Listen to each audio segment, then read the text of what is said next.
In the fire, they will come a leader. Oh, Jesus, Gambhiram. అరే ఆగండి ఆగండి మా బ్రోస్, మీ నుండి ఎక్స్పెక్ట్ చేసేది చిన్న లైక్ చేస్తారని ఆశిస్తున్నా. అలాగే నెక్స్ట్ వీడియో దేనిపై చేయాలనుకుంటున్నారో తప్పకుండా కామెంట్ చేయండి.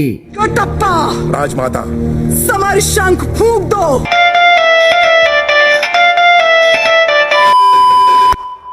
అరే ఏంటి కోహ్లీ బ్రో, ఆర్సీబీ అమ్ముడు పోయిందంట. నీ అవ్వ అదీను 16,600 కోట్లు. మనం IPL 18 సీజన్లు ఆడి 400-500 కోట్లు రాలేదు, కానీ ఇప్పుడు వాళ్ళకి మాత్రం ఏకంగా 16,000 కోట్లు. చూసావా, కష్టం ఒక్కరిది డబ్బులు ఒక్కరిది. అయినా లాస్ట్ ఇయర్ మీరు కప్పు కొట్టించినందుకే అంతగానో అమ్ముడు పోయింది. పంతు ఆర్సీబీ అంటే ఫ్యాన్ బేస్ ఒక్కటే కాదు, టీమ్ ఎంఎస్ ఇక్కడ ఒక బ్రాండే. కింగ్ కోహ్లీ టీం అంటే ఆ మాత్రం ఉండాలి మరి. నీ ఎవ్వ రికార్డు స్థాయిలో పలికింది, అది ఆర్సీబీ పవర్ అంటే. లాస్ట్ ఇయర్ ఒకే ఒక కప్పు కొట్టించినందుకు ఈసారి చూసారు కదూ, ఏకంగా 16,600 కోట్లు. అరే ఎవరి వల్ల అంత డబ్బులు వచ్చింది? ఆర్సీబీ ప్లేయర్స్ నుంచే కాదు. అయినా కోహ్లీ బ్రో, మీ ఆర్సీబీనే కాదు, మా రాజస్థాన్ కూడా మంచి అమౌంట్ పలికింది, 15,300 కోట్లు. అదేమైనా తక్కువ? ఎప్పుడో మొదటి సీజన్ లో మొదటి కప్పు కొట్టిన అలాంటి టీం కూడా 15,000 కోట్లు అంటే తమాషా. వాటే కోఇన్సిడెంట్ కోహ్లీ బ్రో, మొదటి సీజన్ కప్పు కొట్టిన టీము, లాస్ట్ సీజన్ కప్పు కొట్టిన టీము ఒకేసారి 2 టీంలు అమ్ముడుపోయింది. అయినా అంత దుడ్లకు అమ్ముడుపోయి ఏం లాభం కోహ్లీ బ్రో?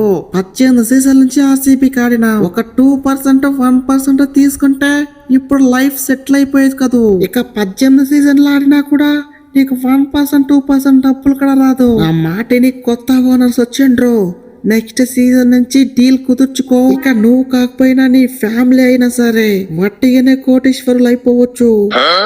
అరే ప్యాటు, వాళ్ళ డబ్బులు నాకెందుకు? నాకున్న డబ్బులే నాకు చాలు. సీజన్ కి 20 కోట్లు వస్తుంది, ఆ ఉన్న డబ్బులు ఖర్చు చేస్తే చాలు. అంతగా కావాలంటే రాజశేఖర్ దగ్గర నుంచి డీల్ కుదుర్చుకుంటా, గోళీల ఫ్యాక్టరీ కొనేస్తా. అయినా ఈ సీజన్ బౌలర్ లేకుండా తనకలాడుతోంది మా ఎస్ఆర్ చోటే కాదు, ఆర్సీబీ కూడాను. అటు పక్క హేజల్వుడ్ ఇంజూర్ తో బాధపడుతుంటే, ఇటు పక్క ఎస్ఐలో కోర్టులో కచేరీ అంటూ సీజన్ మొత్తం పోయిండు. లివింగ్స్టన్ బాబాయ్, నువ్వైతే రెడీ అవ్వు. ఈ ఆర్సీబీ పై రివెంజ్ తీర్చుకోవడానికి. మాజీ ప్లేయర్లు మాజీ టీం పై కొడితే కిక్కే వేరుంటది. అరే ప్లేయింగ్ 11 లో ఛాన్స్ వచ్చి చూడండి, ఈ లివింగ్స్టన్ రివెంజ్ ఏ విధంగా ఉంటుందో చూపిస్తా. ఏదో ఒకే ఒక్క సీజన్ మంచిగా ఆడలేదనేసి ఈ లివింగ్స్టన్ ని ఆక్షన్ లో వదిలేస్తారా? చూపిస్తా. ఇటు బ్యాటింగ్ లను అటు బౌలింగ్ లను మట్టిగానే పిసికేస్తా. ఈ లివింగ్స్టన్ తడాకా చూపిస్తా. పంతో, మీరు ఎన్ని జెర్సీలు మార్చినా, ఎన్ని లోగోలు మార్చినా, ఆ లక్నోకి గోయంక్ ఓనర్ ఉన్నంత కాలము ఒక కప్పు కొట్టరు, అట్లీస్ట్ ప్లే ఆఫ్స్ లో అడుగు కూడా పెట్టారు. వాడికున్నంత జీకే ఈ ప్రపంచంలో ఎవ్వరికి లేదనుకుంటా. ఓనర్ అనేవాడు కుత్తా మూసుకుని ఒక మూల్ చైర్ లో కూర్చోవాలి. పంతో, జరుగుతుంది.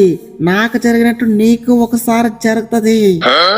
అంత లేదు రాహుల్, మా గోయంక్ మామ బంగారం.